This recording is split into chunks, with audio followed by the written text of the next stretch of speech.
আগুন তো ক্রেন পর্যন্ত আসি গেছে, মিষ্টি পর্যন্ত আসি গেছে।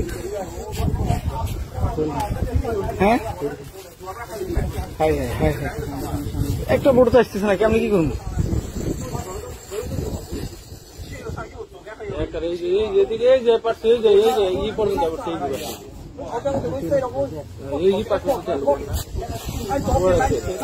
এদিকে লিকেজ হয়ে গেছে স্যার। লাইফ বোটের নিচে কিছু কোনো ট্যাঙ্ক ছিল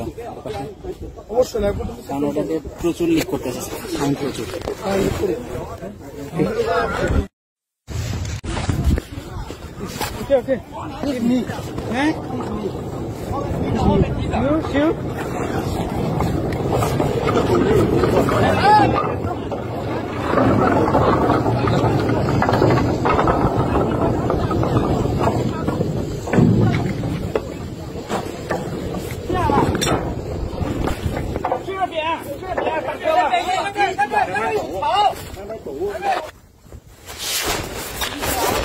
ভাই